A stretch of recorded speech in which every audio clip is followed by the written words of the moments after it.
the cell transport lesson.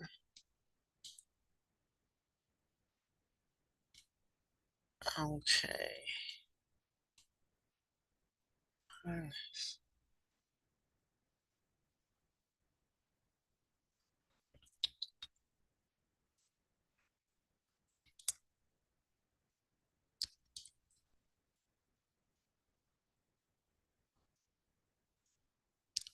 All right, so I'm going to quickly share where you should be. I want you to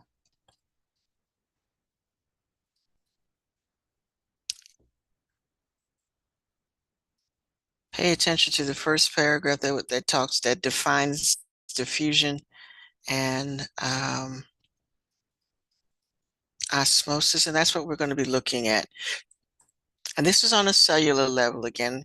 All of this is when we say cell transport, it's how materials get in and out of the cell. So, tell you where you should be. I hope my Zoom hangs in there because it seems to be popping in and out on me. All right, so this is the page you should be on, cell transport lesson. And look at these two definitions.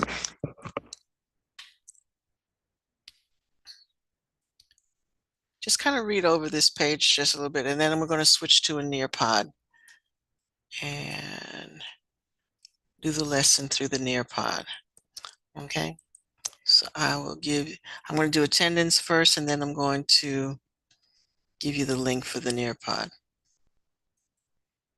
This thing just switched directions on me.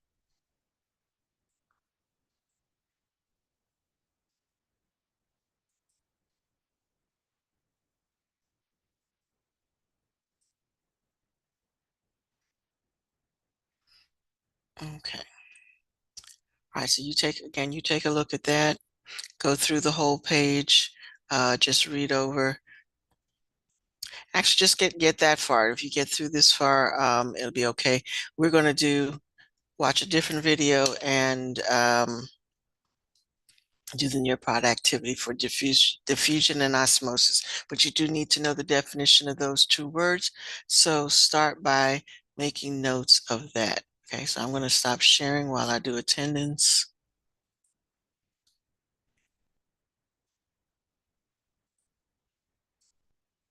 And then I'll be right back with you.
Okie dokie.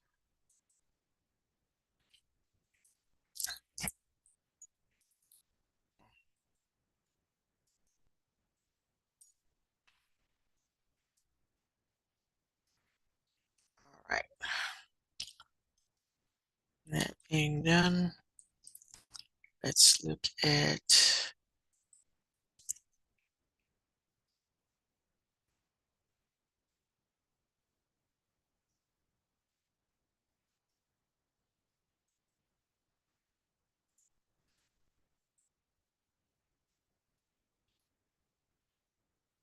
all right, so we're actually going to do two Nearpods. So let me first copy this one. One is the video, an introductory video.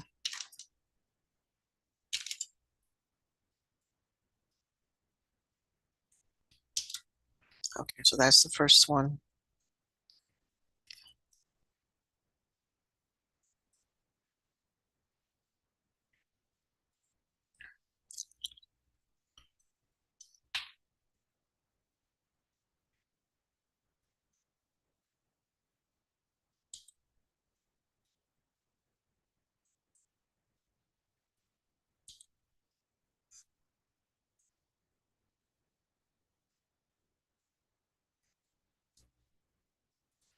All right, so if you're logged in to the Nearpod, that's where, and like I said, this the first one is just the video.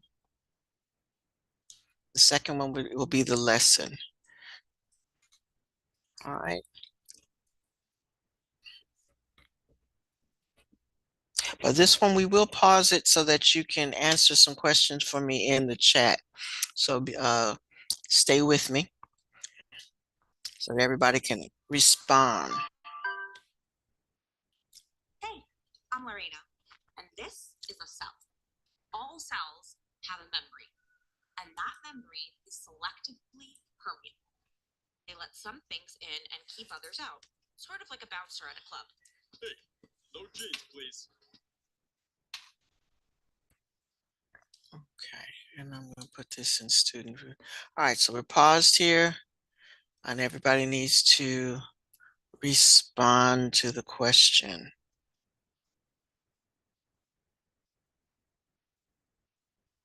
And I guess if I don't share, I can watch it in teacher mode. And so everybody's logged in and is watching it on your own. So I'm not going to share so that I can see what your responses are on this side without showing them to you.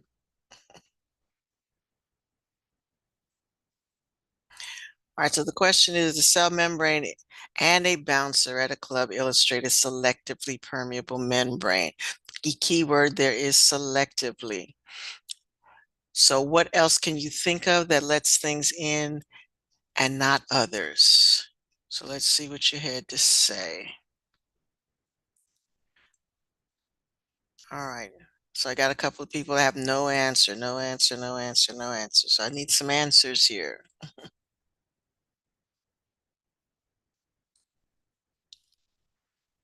All right. Kayla says the lungs let some things in and others out. LaCoria says a coffee filter.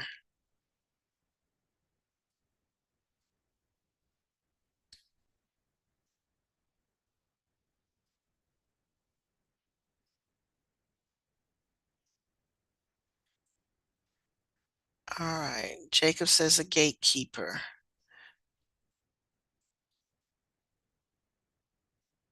Aaliyah says basically a coffee filter. So we got 2 votes for coffee filters, 3 votes for coffee filters. Andrea also says a sieve, a gated community. That's good. All right. Still waiting for some other answers here. All right. Answering says you're present. Okay. A strainer. Good. All right. A water filter. That's good. That's good. All righty. Good, good, good. Uh, Akila, you don't have an answer for us?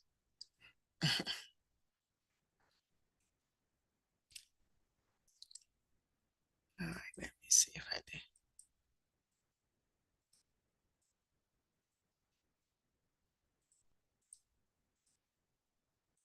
Okay.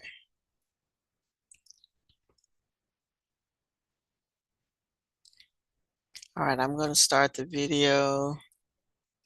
Come back. Still no answer. Okay. All right. Well, I got an answer from almost everybody. So we're going to go ahead and Keep going. But how does that really work? Let's check it out. Active and passive transport. Unpacked. Here's oxygen moving across a cell membrane. Here's water. Here's calcium. What do you notice?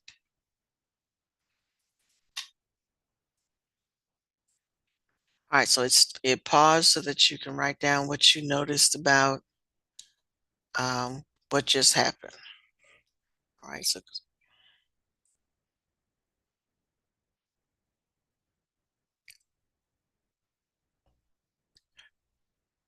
they had two molecules going back and forth. Did you notice a difference between them?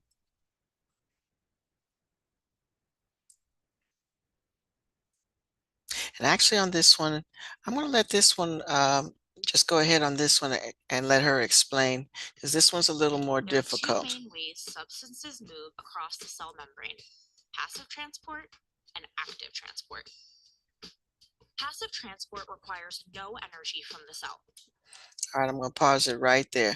So make sure you write down these two words, passive transport and active transport. It says eyes up front. We can't see anything. Okay, so I do need to share. Okay, let me back it up.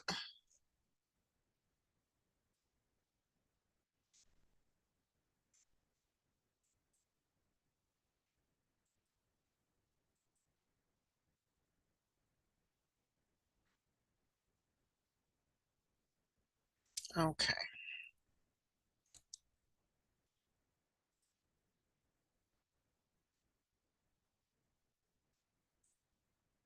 And I'm going to take it to right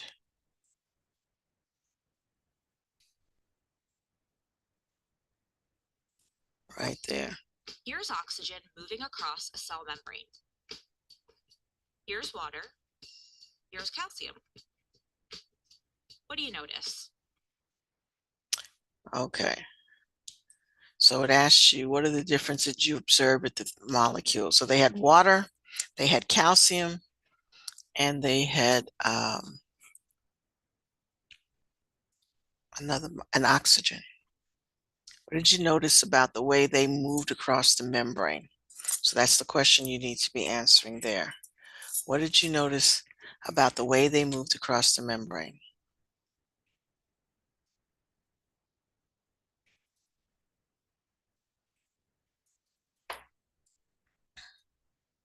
And let me go back again just a little bit and let you watch again. Packed. Here's oxygen moving across a cell membrane. Here's water.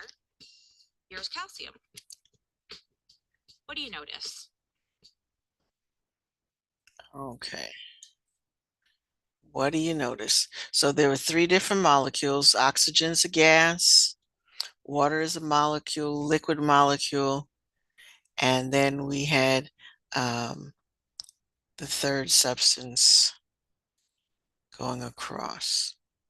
Type in what you think is the difference.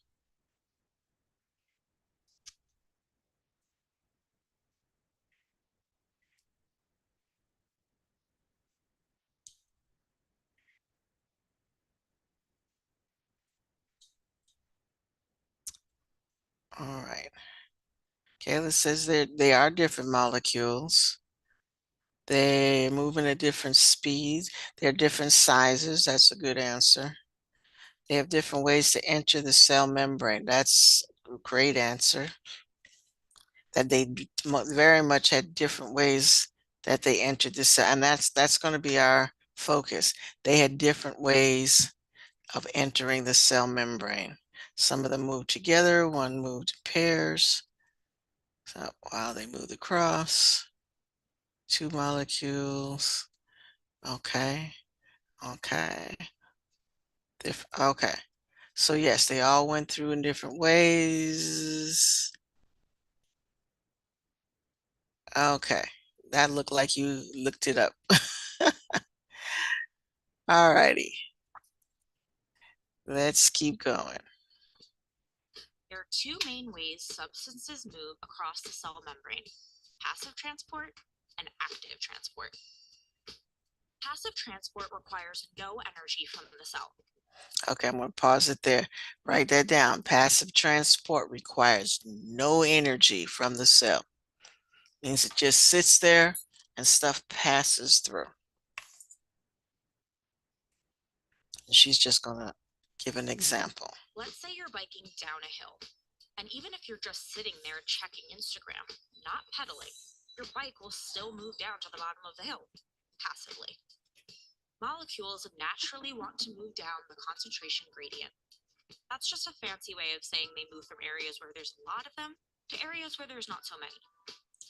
All right, so concentration gradient. Write that down as a vocabulary word. Concentration gradient.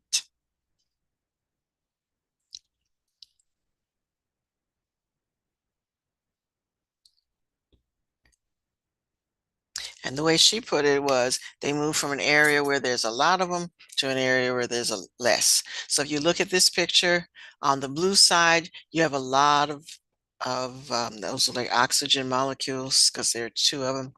So those molecules, there's quite a few of them on the right side, and then there's only two on the left side. So it's like being in a room of crowded people and the door opens and everybody says, I want to get some space. So everybody starts moving to the area where they can have space. And eventually you're going to have the crowded room will have less molecules in it. Okay. Then you want to add this will continue until equilibrium is achieved. So, excuse me, write down what it says down there at the bottom. They do this until equilibrium is achieved. That means that there's an equal number of molecules on both sides of the membrane. Okay, so in other words, everybody's not just going to keep running into the other room because there's space over there. Once they see that there's an equal number of molecules in both sides of the cell membrane, movement stops. Okay. Another way to phrase this is that, and then this is the biological way that we're going to say it, is the molecules move from an area of high concentration to an area of low concentration. And everything behaves this way. Later on, we'll talk about it when we say reverse diffusion and reverse osmosis. It's because they go against this rule. But the rule is things move from high to low. Okay, later on, they're going to ask you to draw an arrow. You're going to draw the arrow so that it goes from high to low. All right. They do this until equilibrium has been achieved and the concentration is the same on both sides. The simplest form of passive transport is called simple diffusion. Very small molecules, like oxygen, diffuse easily across the cell membrane. Other substances, like ions and polar molecules, need a little help to diffuse across the membrane. They enter the cell through channel proteins. Okay, so our first word on passive transport is diffusion, and that usually applies to gases and solid molecules like proteins and calcium and things like that. Okay, we're going to have another word for water. Right now, diffusion is gases and solids. Now, notice things that are too big to just flow through the membrane. They go through a protein channel, but notice that protein channel is just wide enough for the molecules to pass through. It really isn't doing anything. It's just allowing them to pass through. It opens up. Substances like ions and polar molecules need a little help to diffuse across the membrane. They enter the cell through channel proteins, which act like an open door in the cell membrane. That's called facilitated diffusion. Okay, so write that word down, facilitated diffusion. In other words, the door has to open in order for larger molecules to get through. Facilitated diffusion. All right, but still, it's not bringing it in, it's just opening the door and the molecules are walking in. Okay, So when we say facilitated, it's just creating a bigger space for them to get through, as opposed to flowing through the membrane. So again, like the membrane, again, is like the screen on your window. So the things like gases that can just, and small molecules that can fit through those tiny pores, they just flow through. That's simple diffusion. Larger molecules that want to get in can find these channel proteins, and these channel proteins simply open up and allow these larger molecules to get in. Okay? Osmosis is a special name for the facilitated diffusion of water molecules. Okay. Whoops. Before we do that, let me. It's called facilitated diffusion. Osmosis is a All right, so write down the word osmosis.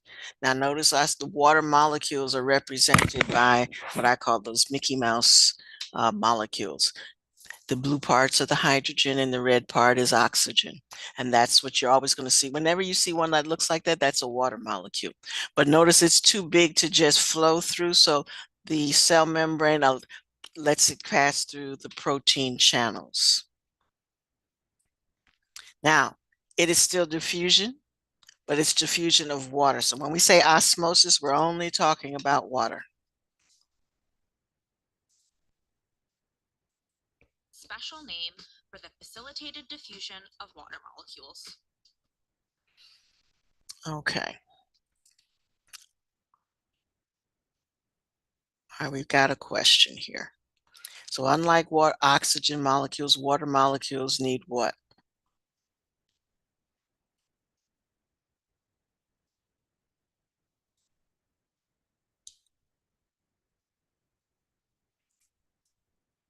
That's what you're seeing. What do water molecules need?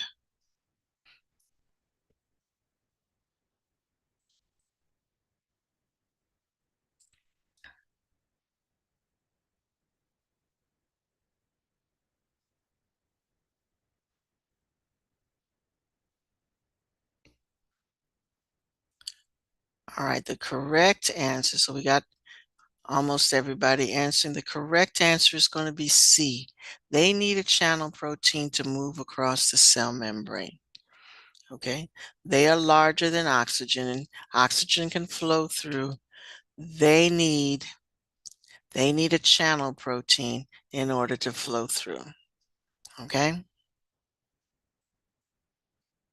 Passive transport works great for maintaining equilibrium, but sometimes cells want to work against the concentration gradient.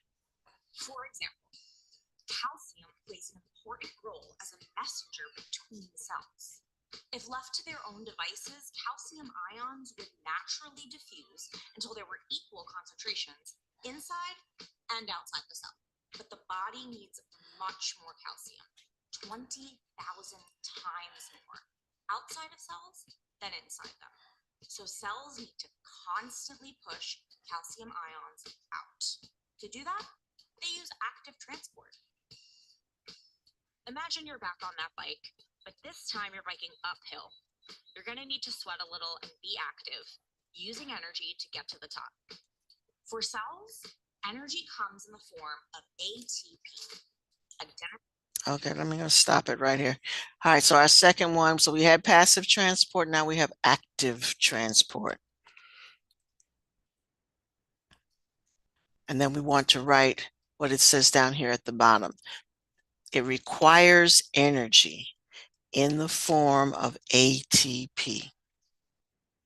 And ATP stands for adenosine triphosphate. Okay, so active transport requires energy in the form of ATP. So cellular energy is ATP. And ATP stands for adenosine triphosphate.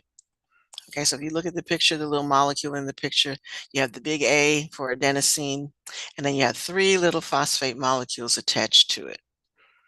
Okay, and they are bonded together. So what we'll learn later on is whenever each of those bonds break, it releases some energy. So energy is stored in this molecule. Adenosine triphosphate. They need to use ATP to get molecules to move against their natural tendency. During active transport, a transport protein in the cell membrane binds with a molecule from outside the cell. Energy from ATP causes the protein to change its shape so it opens inward, releasing the molecule into the cell. Okay, so you have a question. This is which of these is an example of active transport? And your choices are a glucose molecule moves against the gradient, meaning a glucose molecule is a large molecule. And when we say against the gradient, remember our term gradient means that the molecules are going to go from high to low, and it will stop at equilibrium when we have an equal balance of high and low. But what she said earlier is we might want to have more of this large molecule inside than is going to flow through all by itself. All right, so carbon dioxide is a gas, it's going to flow through. The water molecules, we said, can use the large channels to go through. The oxygen is a gas, so it's going to just flow through. So that leaves our glucose molecule up at the top, which is a larger molecule, and the cell wants to have that glucose inside. So once equilibrium is reached and they need more of it, it's going to bring it as many molecules inside as it needs to have. Okay, so your example is glucose molecule moving against the gradient. And against the gradient again means it goes against the rule that says I'm going to go from high to low and stop at equilibrium. It's going to go past equilibrium. All right, so it looks like everybody picked up on the fact that the right answer is lighting up in green, so it's the first one. So, one of the most important examples of active transport in animal cells is the sodium-potassium pump. This transport protein collects 3 sodium ions from inside the cell. It breaks open a molecule of ATP, releasing enough energy to change the shape of the protein so it opens outward and releases the sodium out of the cell. The pump collects 2 potassium ions from outside the cell, then changes shape again to release the potassium into the cell. It does this to maintain the concentrations of sodium and potassium needed for nerve cell transmission, heart contractions, and other vital functions. Ooh, that was a lot of info. So, to review, passive transport doesn't require extra energy. It's like flying down a hill on your bike. Active transport is like riding uphill. It requires energy in the form of ATP to get going. And that's active and passive transport. Thanks for watching. Okay. We're not going to answer this question. We're simply going to go on to, I'm going to give you another Nearpod, and I'm going to let you do this next one.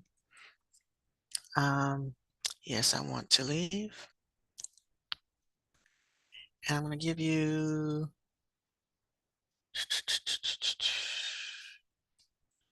okay, this one. And this one I'm going to let you do on your own. So I'm going to copy this link and put it in the chat.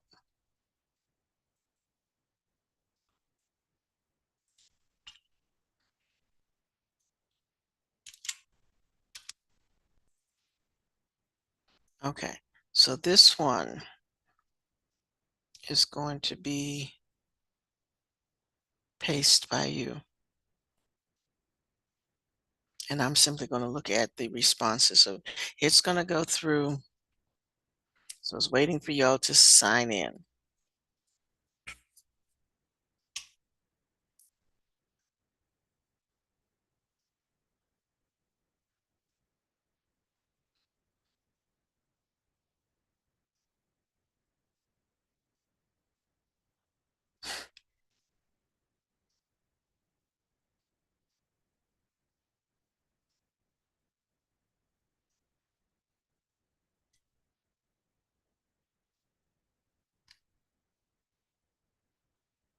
All right, it's waiting for everybody to sign in.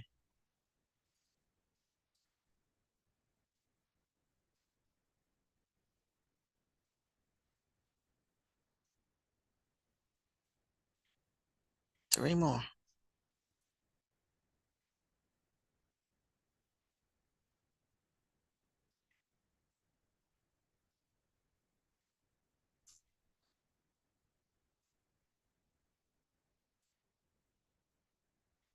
Mm,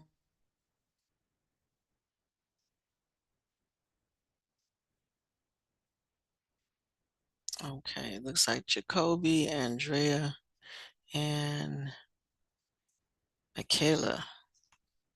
It's waiting for you to log in.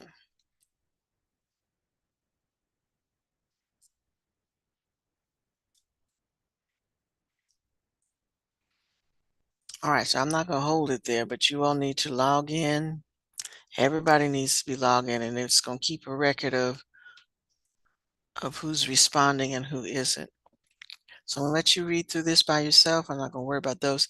The essential question is, how do cells regulate what goes in and out? So this is what transport is about, how the cell regulates what goes in and out. And you need to be able to distinguish between active transport and passive transport and explain the importance of each at the end of the lesson. Okay. All right.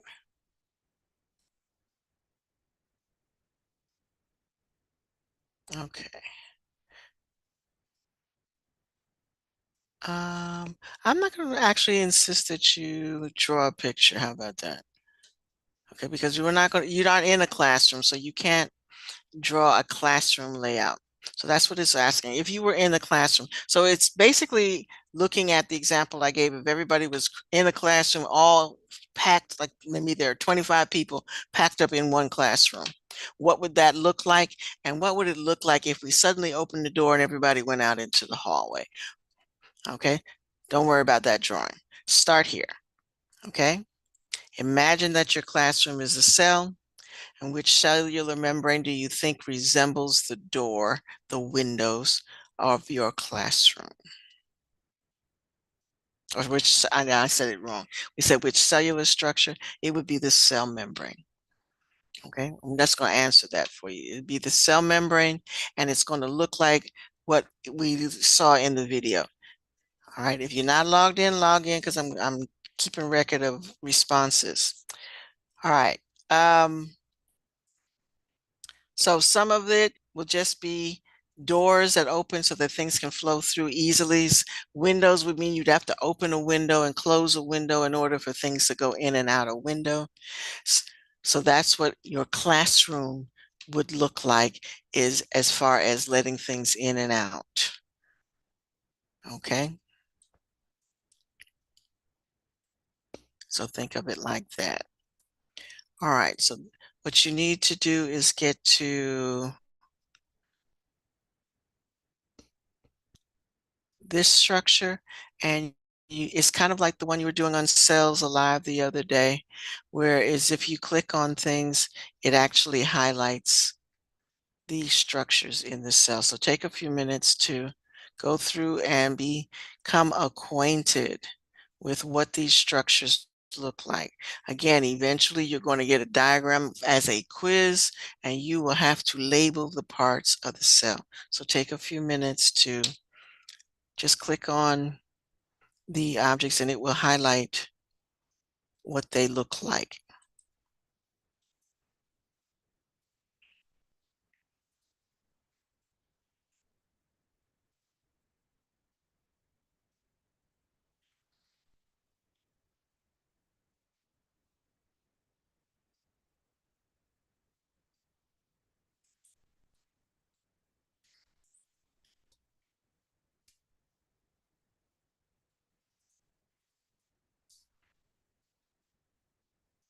In a few minutes, I do mean a few minutes, and then we're going to move on. Because this is, again, similar to what you did on Cells Alive. But now you need to just be, in other words, you need to know that one of the largest structures in the cell is going to be the nucleus. You need to know that these football looking, and that they tend to refer to them as football shaped objects with channels inside, is your mitochondria. Okay, you need to know that the Golgi apparatus looks like a folded stack of discs, and the Golgi apparatus kind of resembles the endoplasmic reticulum a little bit, except the endoplasmic reticulum tends to be closer to the nucleus. Okay. Um, Again, centrosomes, we're going to talk more about those later when we talk about uh, reproduction, cellular reproduction. Microtubules, while cells don't have bones and skeletons, they do have tubules that kind of uh, move about the cell to give it structure. The perisome is a sac. Ribosomes are smaller sacs that are made in, notice some of them are in the nucleus, they're made in the nucleus and then are scattered throughout the cell. There's a lot of them on top of the endoplasmic reticulum, and we call that rough endoplasmic, rough ER. And then there's some that are just free floating all through the cell. And then cilia, not all cells have cilia, independent cells have cilia, and they use those for transport. Okay. All right, so we're going to move on.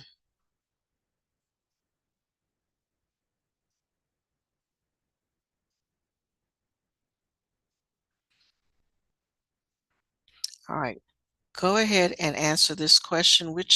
What kind of materials do you need to be transferred into the cell? All right, so I should see 9 responses pop up on the screen.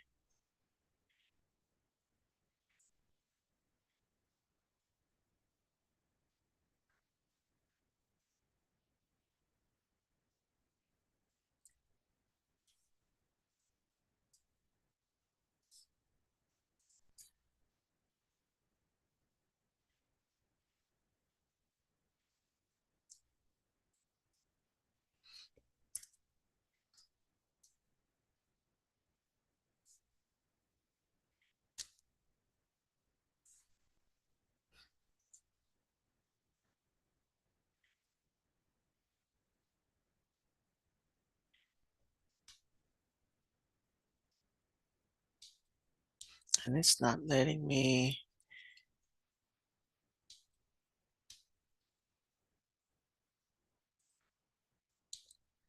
It should say show pending, and it's not. Ah, okay. Tell you what, I'm going to come out of this and then go back in as the teacher. So I've given you the link so that you can still do it as a student, but I have to come out and because I have to come out and do, because even though it says approved student uh, posts, it's not letting you do that with me in this mode. So let me come out of this.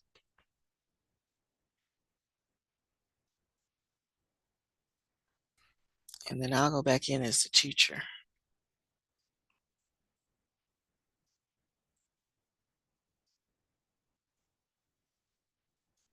But you stay in student mode. And I just won't share this code. I think that'll work. Not sure.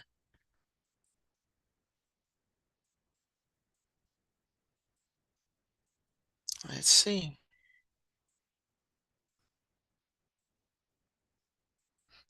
Might not be able to do both.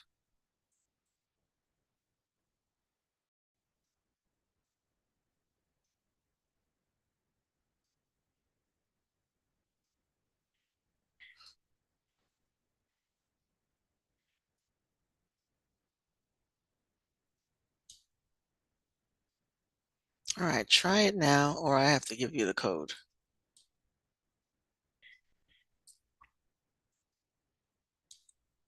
All right, will it work now for you to get into this one, or do I have to give you this code?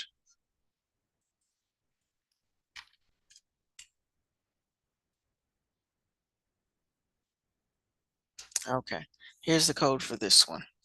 And this one I can give you the opportunity to respond.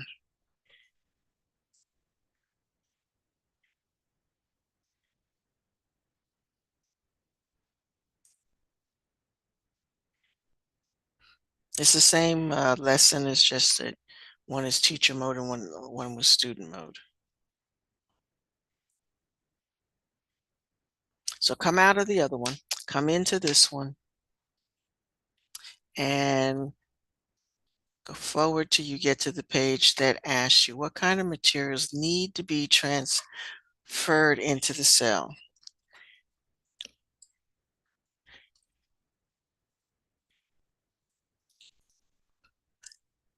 And what it's asking is what kind of materials actively need to be brought into the cell. Some can pass through all by themselves. What kind of molecules need to be actively brought into the cell?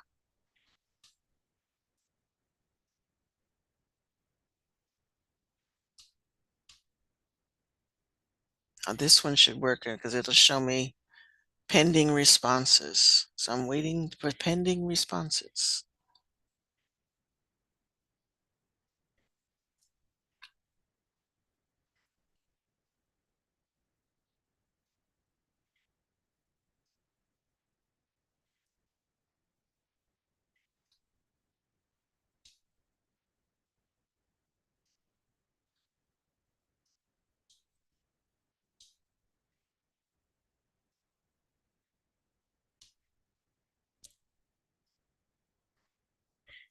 Is this one also waiting for you to get permission? Because I don't have anybody answering.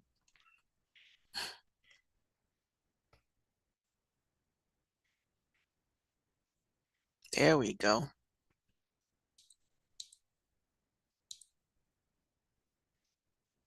Thank you.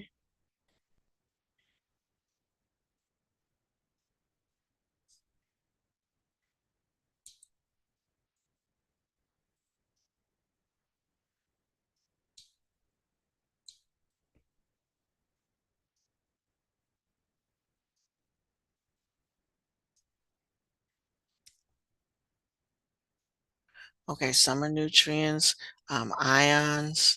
Ions tend to be bigger molecules, not so much gases. Two of you have said gases.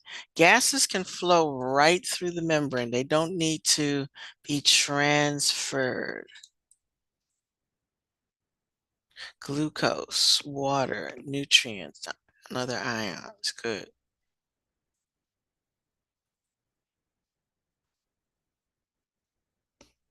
All right, not oxygen. All right, good. All right, some of y'all, okay, we're just repeating the same answer, so I'm going to go ahead and go ahead. But the answer to this question is, thank you, that water molecules are bigger, then they don't, ions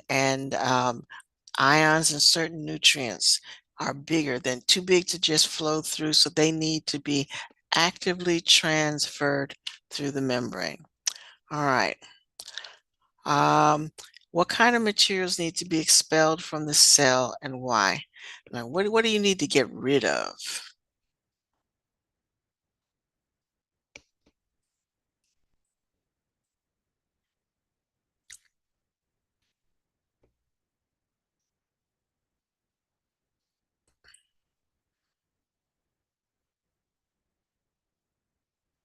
And I guess this one you're going to have to type the answer in the chat for me. What do you need to get rid of? What would the cell want to actively put out? So they want to actively bring some things in, but what do you want to actively get rid of?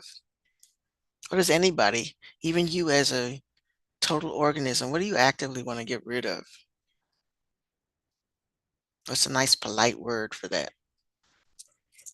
And you can type it in the chat. It's not going to type up here. Somebody, anybody?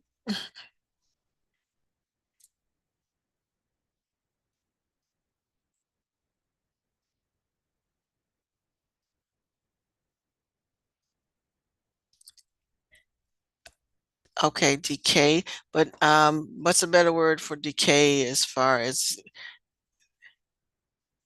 what's another word? Starts with a W.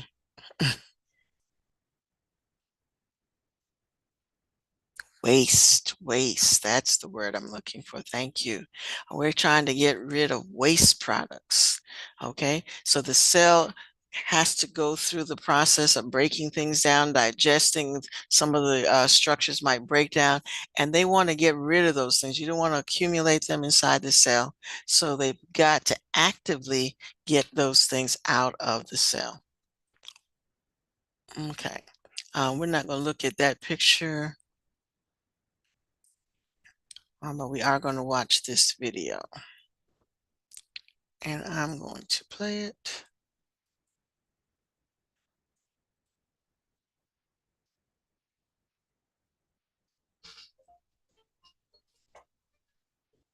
Carbon dioxide. Thank you, Kendall. I say that. It might be like to be inside a cell.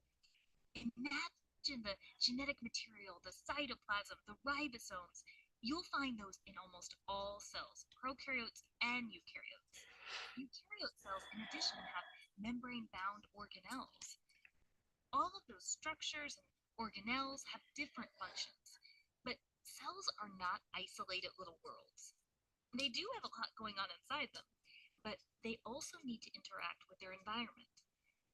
It makes sense that to keep a stable environment inside themselves, otherwise known as keeping homeostasis, they must have some control on what goes in and what goes out of them. A very important structure for this that all cells contain is the cell membrane. By controlling what goes in and out, the cell membrane helps regulate homeostasis. It's the homeostasis king. Let's take a look at the cell membrane. You could have a whole course on the cell membrane itself. It has amazing structure. It has signaling abilities. But to stick to the very basics, it's made of a phospholipid bilayer. Bilayer means two layers, so you have these two layers of lipids. Now, these lipids, they're called phospholipids, well, they have a head that is polar and they have a tail that is nonpolar, making them quite unique. Some molecules, they have no problem going through the cell membrane and they directly go through the phospholipid bilayer. Very small, nonpolar molecules, they fit in this category. They're great examples. Like some gases, oxygen and carbon dioxide gas, those are great examples. This is known as simple diffusion. Also, it doesn't take any energy to force those molecules in or out, so it's known as passive transport. Simple diffusion moves with the flow, meaning it moves with the concentration gradient.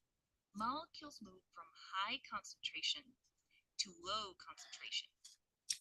So when you hear someone saying that something's going with the concentration gradient, that's what they mean. They mean it's going from a high concentration of molecules to a low concentration of molecules.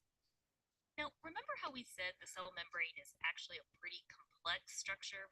Well, one thing we haven't mentioned yet are proteins in the membrane, and some of them are transport proteins. Some transport proteins act as channels. Some of these proteins actually change their shape to get things across. Some of them open and closed based on some kind of stimulus. All of these are good things because it's helping with molecules that may be too big to cross the membrane on their own, or molecules that are polar and therefore need the help of a transport protein. This is known as facilitated diffusion. It's still diffusion, and it still moves with the concentration gradient of high to low.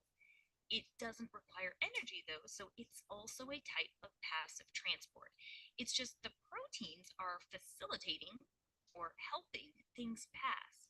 Charged ions often require a protein channel in order to pass through. Glucose needs the help of a transport protein to pass through. In osmosis, for water to travel at a fast rate across the membrane, it passes through protein channels called aquaporins. So these are all examples of facilitated diffusion, which passive transport and moves with the concentration gradient of high to low concentration. Now all the transport we've mentioned has been passive in nature. That means it's going from high concentration to low concentration. But what if you want to go the other way? For example, the cells lining your gut, they need to take in glucose, but what if the concentration of glucose in the cell is higher than the amount of glucose concentration in the environment? We still need to get the glucose in, so it's going to have to be forced against the regular gradient flow. Movement of molecules from low to high concentration will take energy because that's against the flow. Typically, it's going to require ATP energy. A reminder that ATP, adenosine triphosphate, it has 3 phosphates. And when the bond for the last phosphate is broken, it releases a great amount of energy. Yeah, so ATP is a pretty awesome little molecule. ATP can power active transport to force molecules to go against their concentration gradient. And one way it can do that is actually energizing the transport protein itself. One of our favorite examples of active transport is the sodium potassium pump. So that's definitely something worth checking out. There's other times a cell needs to exert energy for transport. We're still in active transport right now, but let's say a cell needs a very large molecule. Let's say a big polysaccharide. If you check out our biomolecule video, that's a large carbohydrate. Well, you may need the cell to fuse with the molecules it's taking in order to bring it inside. And this is called endocytosis. Think endo for in. Often this fusing of substances within the cell membrane will form vesicles that can be taken inside the cell. Endocytosis is kind of a general term. There are different types of endocytosis depending on how that cell is bringing substances inside. Amoebas, for example, rely on a form of endocytosis. In this example, pseudopods stretch out around what they are going to engulf, and then it pulls it into a vacuole.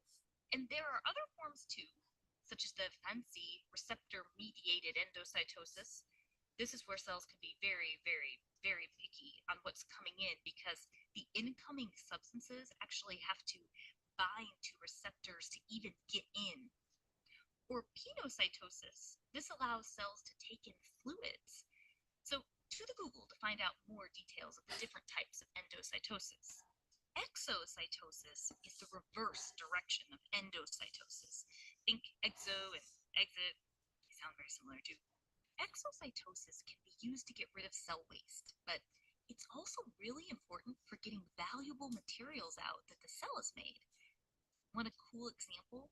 Well, think back to those polysaccharides. Did you know that large carbohydrates are also really important for making plant cell walls? Cell walls are different from cell membranes. I mean, all cells have membranes, but not all cells have a wall, but plant cells do. And if you're going to make a cell wall, you're going to need to get those carbohydrates that are produced in the plant cell out of the cell to make the wall. So there's a great example of when you'd need exocytosis right there. Well, that's it for the Amoeba Sisters, and we remind you to. Okay. All right, they just advertise at the end. All right, so we're going to look at those 2 words when you come back to class on Monday. Exocytosis and endocytosis. So I'm going to let this stop right here and let you look back at Canvas. So you can come out of that right now. We got 5 minutes left to class and take a look at they do okay. All right, so we looked at these 2 words. You need to know the difference between osmosis and regular diffusion. Diffusion is simply the movement of molecules across the cell membrane, and osmosis in particular is just the movement of water across the cell membrane. All right, so down here, those are the 2 words that they were asking you about. So we're going to look at exocytosis and endocytosis, and we're going to look at those on Monday. So we're going to come back to this point to look at that. All right, any questions? I'm going to stop there and let you go. All right, if not,